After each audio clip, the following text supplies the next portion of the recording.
Non, c'est parfait. Merci beaucoup. Je suis très satisfait, c'est une victoire absolument, qu'on attendait depuis longtemps. C'est la troisième fois que c'est confirmé, cette décision de condamnation. Et voilà. Ça fait donc 18 mois effectivement que Kylian Mbappé réclame la même chose, le paiement de ses mois de salaire et de sa prime pour le travail qu'il avait effectué. C'est la troisième fois que c'est jugé. Les deux précédentes, le club indiquait qu'il ne voulait pas payer car il attendait une décision au prud'homme. Eh bien voilà, elle est là et en plus le tribunal a ordonné l'exécution provisoire, ce qui veut dire que le club doit payer dès à présent. Et donc le foot n'est pas une zone de non-droit et le PSG, j'espère, pourra s'exécuter spontanément sans qu'on ait à passer par voie d'huissier, ça serait élégant.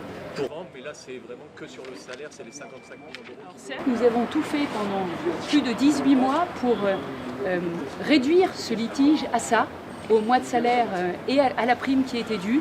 Donc pour nous, c'est une victoire, car c'est ce que voulait Kylian Mbappé depuis le début. Ni plus, ni moins. On est à 61 millions à peu près. Mais ce qui correspond rigoureusement, une fois de plus, à ce que n'importe quel salarié qui est payé ce montant-là aurait obtenu parce que son salaire n'avait pas été versé alors qu'il a travaillé.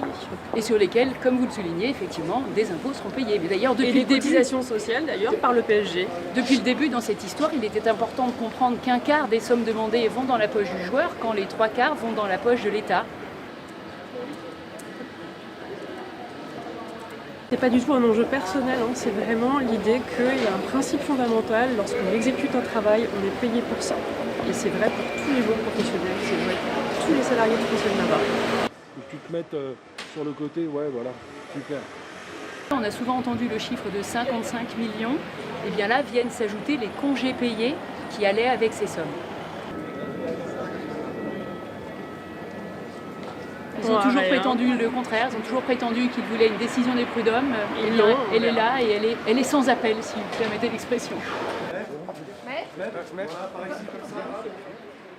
Jelajahi cara baru mendapatkan informasi. Download Metro TV Extend sekarang.